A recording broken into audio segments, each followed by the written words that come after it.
In the autumn of 1944, a German Oberfeldwebel named Klaus Bremer was sitting in a prisoner of war processing facility outside Liège, Belgium, waiting to be transferred to a camp in England. He had been captured 3 days earlier near Aachen, taken by a squad of American infantrymen from the 30th Infantry Division after a firefight that lasted less than 4 minutes. He was not thinking about the firefight. He was thinking about something he had seen just before it, something that had puzzled him more than the outcome of the engagement itself. He had been watching the American squad through binoculars from a ruined wall, waiting for the moment to pull his own men back through the gap in the fence line. The Americans were moving toward his position along a drainage ditch, and as they moved, 2 of them were arguing. Not quietly, not in the way soldiers murmur to each other in the field, voices low, faces forward. Audibly. The private, a young man at the rear of the column, was telling the sergeant at the front that the drainage ditch angled left 20 meters ahead, and that if they followed it, they would come out in the open in front of the building, not behind it. The sergeant stopped, turned around, looked at the private for a moment, said something Bremer could not hear, then moved the squad left, away from the ditch, through the gap in the hedgerow, and came out exactly where the private had said they would, behind the building. Bremer, who had been a soldier for 5 years, who had fought on the Eastern Front and in Italy before being transferred to Aachen, who understood what good soldiers looked like because he had spent half a decade watching them and sometimes being nearly killed by them, sat behind his wall and tried to understand what he had just seen. A private had corrected a sergeant. The sergeant had listened. The squad had moved better because of it. In the army Bremer had grown up in, that sequence of events was nearly impossible. Not because German privates lacked intelligence, not because German sergeants were incapable of listening, but because the system itself had not been built to accommodate that conversation. The system had been built to make that conversation unnecessary. What Bremer did not know, watching through his binoculars in the last hours before his capture, was that the conversation he had just witnessed was not an accident. It was not a breakdown in discipline. It was not an American peculiarity born of an inability to maintain proper military order. It was a feature. If this kind of history stays with you, a like is the simplest way to help it reach the people who should hear it. And if you are new here, subscribe. These stories deserve witnesses. To understand why the American Army was built to have that conversation, you need to go back further than the war. You need to go back to the specific failure that made American military planners sit down in the late 1930s and ask a question that most armies never thought to ask. The question was not, how do we make better soldiers? The question was, what happens when everything goes wrong at once? It sounds like the same question. It is not. The first question produces a better soldier inside a working system. The second question produces a soldier who can function when the system has stopped working. And the difference between those 2 outcomes is the difference between an army that wins when conditions are favorable and an army that wins when conditions are catastrophic. The American Army in 1940 was small, underfunded, and had not fought a major war in 22 years. What it did have was a generation of military thinkers who had spent those 22 years studying the First World War with the specific intention of understanding why so many attacks had failed so expensively. The answer they kept arriving at was the same one from different directions. Attacks failed when the men executing them did not understand why they were executing them. When the orders said go left and the ground said go right, and the men went left because that was the order, and died in the ditch that any private with a clear view of the terrain could see was going to kill them. When the sergeant fell and the corporal did not know enough to take his place. When the plan met reality and collapsed because only one man in the formation had been trusted with the version of the plan that could survive contact with reality.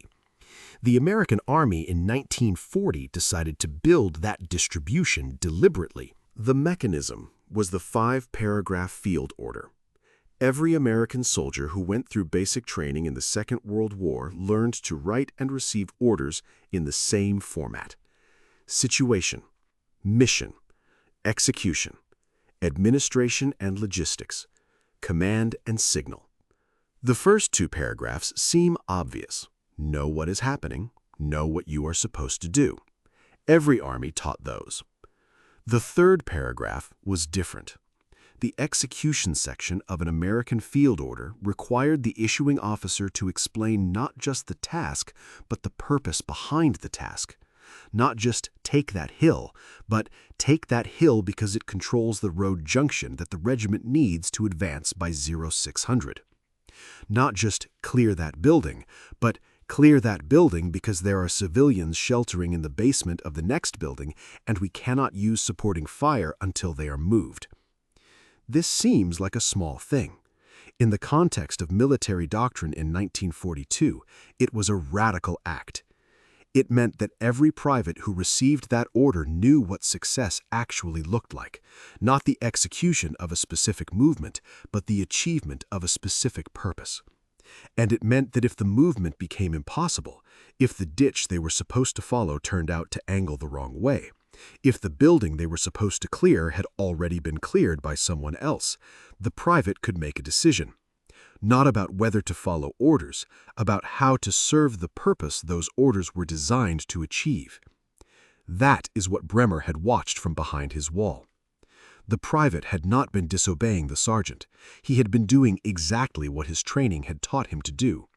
He had been applying his knowledge of the ground to the purpose of the movement, which was to come out behind the building rather than in front of it. He had spoken because his training told him that his knowledge was part of the system, not an interruption of it. And the sergeant had listened because his training told him the same thing. The argument Bremer had witnessed was not a breakdown. It was the system working. There was a man who understood this better than almost anyone in the American Army, and whose name almost nobody knows. His name was Leslie McNair. He was a lieutenant general, the commander of Army Ground Forces from 1942 to 1944, and he was responsible for training more American soldiers than any man in the history of the United States. He was killed in Normandy in July of 1944 by American bombs during a carpet bombing operation, which is one of the reasons he's not celebrated the way he deserves to be. History tends to forget the architects when the building becomes famous. McNair had a conviction that he enforced with the particular ferocity of a man who believed lives depended on it, which they did. He believed that training which protected soldiers from confusion was training that would get them killed. In the camps McNair commanded, the exercises were designed to go wrong, deliberately, systematically, not through carelessness, but through design. Radios would fail. Officers would be declared casualties mid-exercise and removed from the field. Units would receive orders that contradicted the terrain. The weather would be made as miserable as American geography allowed. And in the middle of all of this manufactured catastrophe, the privates and corporals and sergeants who were going to be shipped to North Africa or the Pacific or eventually France were required to keep moving, not to wait for clarity, not to halt until orders arrived, to use what they knew about the mission's purpose to make the next right decision with the information they actually had. McNair's training philosophy could be reduced to one sentence that his officers used to describe it to the men under them. The plan is a guess. The purpose is real. A soldier who knew the plan could execute it until the plan failed. A soldier who knew the purpose could serve it until the war was over. The American Army in the Second World War was, with deliberate intent, an army of soldiers who knew the purpose. The Germans noticed this at almost every level of engagement, and their reactions followed a consistent pattern. At first, they interpreted the American tendency toward discussion and apparent informality as indiscipline. This was a reasonable interpretation from inside a system that had been built on the premise that discipline and hierarchy were the same thing. German lancers who watched American soldiers eat together with their officers, who heard privates address sergeants by nickname, who observed what looked like a general looseness in the relationship between rank and deference, concluded that the Americans were militarily immature, that they had not yet learned what proper soldiers looked like. This interpretation did not survive contact. What the Germans discovered, engagement after engagement, was that the American informality was not the absence of structure, it was a different kind of structure, one that was not visible in the markers they were trained to read. The Americans did not perform hierarchy in the way German soldiers performed it, but they executed with a coordination and an adaptility that required more structural coherence than most armies achieved, not less. A German sergeant fell, and the unit looked for the next senior man. An American sergeant fell, and the unit, almost without pausing, reorganized around the person with the best understanding of what they were supposed to be accomplishing.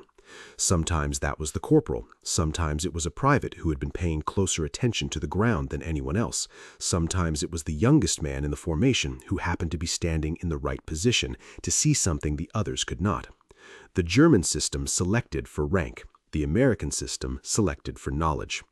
In stable conditions, rank and knowledge often resided in the same man.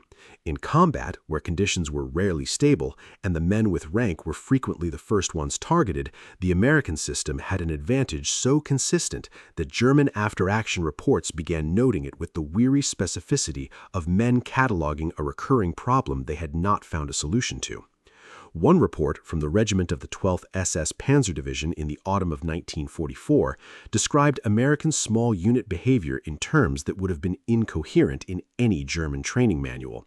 It said the Americans appeared to negotiate their way through combat, that decisions seemed to emerge from the unit rather than descend into it, that this made them difficult to predict in the way that a properly ordered unit was predictable, because you could not model their behavior by locating the senior man. You had to model the entire formation. The reporting officer meant it as a tactical observation. He was, without knowing it, describing a philosophy. Let us put a specific man into this picture. His name was Raymond Wells. He was a private first class in the 4th Infantry Division, a 23-year-old from Dayton, Ohio, who had worked on the floor of a Delco plant before the draft reached him in the spring of 1943. He was not a natural soldier in any way that showed up on a fitness report. He was average height, average weight, average scores on the Army General Classification Test. He had been placed in a rifle squad because that was where average men were placed. What Raymond Wells had, and what his training had developed rather than created, was an unusual precision of observation. He noticed things: the angle of a drainage ditch, the shadow that suggested a building had a rear entrance not visible from the front, the way a road curved that meant the far side of the curve was in dead ground, invisible from the position where the squad leader was standing. He had been taught in 17 weeks at Camp Shelby, Mississippi, that noticing things was not enough, that knowledge was only useful if it entered the decision-making process, and he had been taught that the way to make it enter the decision-making process was to say it out loud to the person making the decision, regardless of rank, regardless of whether it was comfortable, regardless of whether the sergeant looked like he was in the mood to be told something by a private from Dayton. He said it anyway. Sometimes it helped, sometimes the sergeant already knew, sometimes he was wrong, but he said it because his training had told him that saying it was his job, and Raymond Wells was a man who did his job. On the morning of September 14, 1944, outside the town of Wallendorf in Germany, Wells's squad was moving toward a stone bridge over the Our River when Wells noticed that the far bank showed signs of recent digging at 3 points that did not correspond to any defensive position he would have expected. He told his squad leader, a sergeant named Alvarez, that he thought the bridge might be mined. Alvarez looked at the bridge, looked at the far bank, looked at Wells for a moment, then took the squad around to a ford 200 meters upstream, a crossing that added 40 minutes to their movement, but put them on the far bank without using the bridge. The bridge was blown by German engineers 45 minutes later. Alvarez was not a man who made a habit of explaining his decisions, but that evening, writing the day's events in his small notebook as he always did, he wrote one sentence about the bridge. He wrote, "Wells saw it." Not "Wells told me," not "I decided to listen," just "Wells saw it," as though the seeing and the acting on the seeing were the same thing, which in the system they had both been trained inside, they were. The deeper question, the one that German observers circled without ever quite answering, was why the American army had been able to build this. What was it about the culture, the institution, or the men that made the distribution of decision-making possible in a way that other armies had not achieved? Part of the answer was American. There's no point pretending otherwise. The United States in 1942 was a country built on a specific mythology about the relationship between individuals and authority. A mythology not always honored in practice, but genuinely present in the culture in a way that shaped how Americans thought about the right of a man to say what he saw. An American private who told his sergeant the ditch went the wrong way was not, in his own mind, stepping outside his proper role. He was doing what Americans were supposed to do. He was contributing his piece of the available knowledge to the problem at hand. The idea that a man should withhold information because he was outranked, should keep his observations to himself because the sergeant had not asked for them, was foreign to a generation raised on the idea that every man's view counted for something. That cultural material was present, but culture alone does not make an army. McNair understood this. The men who designed the 5-paragraph order understood this. Culture is raw material. Training is the process that turns it into something an army can use. What the American training system did, with a precision that is still underappreciated, was take the American cultural tendency toward individual voice and build a structure around it that made that voice useful rather than merely loud. It told the private when to speak and what to say. It told the sergeant how to hear it. It told them both what the conversation was for, which was not to settle the question of who was in charge. The sergeant was in charge. That was not negotiable. The conversation was to improve the decision the sergeant was going to make. And improving the sergeant's decision was, the system made clear, the private's responsibility as much as the sergeant's. That is a subtle thing to teach. It is a hard thing to maintain under fire, when the instinct is to go silent and let someone else do the thinking, or to take over completely and stop listening. The American Army trained against both instincts simultaneously. Not perfectly, not in every unit, not in every engagement, but consistently enough that the pattern showed up in German after-action reports across 2 years of fighting on 2 continents. The army that argued was the army that adapted, and the army that adapted fastest in the particular chaos of the Second World War was the army that won most of the fights that should have gone the other way. Klaus Bremer, the German Oberfeldwebel who had watched the American squad outside Aachen, spent 11 months in a prisoner of war camp in Shropshire, England. He had time to think. He was a precise man, a former factory foreman from Stuttgart, and he applied the same methodical attention to his observations of the Americans around him in the camp that he had applied to running a production floor before the war. He noticed things. The way American guards talked to their superiors, the way disagreements were handled openly, with both parties saying their piece and then resolved, with both parties accepting the resolution. The way a young officer would ask an older enlisted man what he thought before making a decision, and the way the enlisted man would answer directly, without performance, without calculation about whether the answer would be welcome. He was not naive about it. He knew that camps were not battlefields. He knew that men away from danger behaved differently than men inside it. But he also knew what he had seen through his binoculars, and he knew that what he was watching in the camp was the same thing, the same underlying relationship between individual knowledge and collective decision, just operating at lower stakes. He came to a conclusion that he wrote in a letter to his wife, a letter that was censored and partially redacted, but that his family preserved, that the full text of which emerged decades later when his daughter donated her father's papers to a Bavarian archive. He wrote that the Americans had found a way to use all of themselves. He meant it literally. He meant that a German unit used the knowledge of its officers and did not use, formally or structurally, the knowledge of its privates. That the knowledge of the private was available, was sometimes acted on informally, but was not part of the system. It was outside the machine. The Americans, he wrote, had put it inside the machine. He said this was not a complicated idea. He said any factory foreman could have told you that the man on the floor sees things the manager does not, that the person doing the work has knowledge the person directing the work cannot have, because knowledge is specific to position and the positions are different. He said he had run his factory on this principle for 8 years before the war. He said it had not occurred to him that an army could run on it too. Raymond Wells, the private from Dayton who saw the mining signs on the far bank of the Ore River, came home in August of 1945. He went back to the Delco plant, where his job had been kept for him under the terms of his reemployment rights. He worked there for 31 years. He was a shop steward for most of them, the man the workers came to when they needed someone to bring a problem to management's attention. His son, in an interview with a local Dayton newspaper in 1998, said his father had been an unusually effective shop steward, not because he was confrontational, but because he had a rule that he applied in every situation.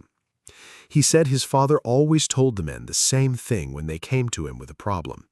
Tell me what you saw, not what you think, not what you heard, what you actually saw with your own eyes. And then he would take that to management. Just the observation, not the interpretation, not the grievance, the specific, careful description of what one person had seen from where he was standing. His son said it worked more often than it had any right to.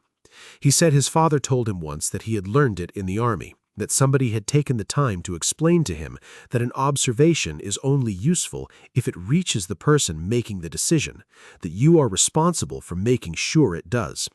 That speaking up is not insubordination, it is your contribution to the outcome that everyone is trying to achieve. He said his father had believed that his whole life. He said it showed. The German army was not composed of inferior men. The Wehrmacht produced some of the most capable small unit fighters in the history of modern warfare. Its NCOs were trained to standards that American and British commanders openly admired. Its tactical doctrine was sophisticated, adaptive, and lethal in the hands of experienced soldiers. What it did not produce, and what it could not produce without dismantling assumptions that went back to Frederick the Great, was the particular thing that Klaus Bremer had watched from behind his wall outside Aachen. It did not produce a private who spoke, not in the formal, structural, load-bearing way the American private spoke. Not a private whose voice was part of the machine, whose observation was an expected input rather than an exceptional interruption. The German system had decided centuries before the Second World War that the soldier's job was to execute, and the officer's job was to think. It had refined that division to a remarkable precision, and the division worked reliably under conditions where the thinking had been done correctly in advance and the execution was all that remained. Combat is rarely those conditions. Combat is the private seeing the ditch angle wrong. Combat is the sergeant falling and the corporal not knowing quite enough. Combat is the plan meeting the ground and the ground winning. Combat is all the information that did not make it into the briefing, coming at you all at once, demanding decisions from men who were only trained to execute them. The American Army had built, imperfectly and at enormous cost in time and training and the patience of NCOs who found it genuinely annoying to be corrected by privates from Dayton, an army that could make those decisions. Not because Americans were smarter, not because American sergeants were better, but because someone had decided early enough and seriously enough that the knowledge was distributed through the formation whether you acknowledged it or not, that the private saw things the sergeant could not see, that the choice was not whether to use that knowledge, but whether to build a system that could access it. The American Army chose to build the system, and when Klaus Bremer lowered his binoculars outside Aachen and watched the squad disappear through the gap in the hedgerow, moving better because a private from somewhere had told a sergeant something and the sergeant had listened, he was watching the product of that choice. He did not know it then. He had 11 months in Shropshire to figure it out. Thank you for sitting with these men today. If this story reached you, a like is the best thing you can do to help it reach the people who deserve to hear it. Subscribe if you have not. Hit the bell so you do not miss these when they come.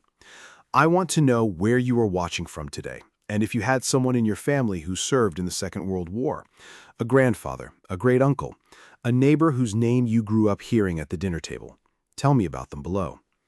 They carried these stories their whole lives. Most of them never told them. That is what we are here for.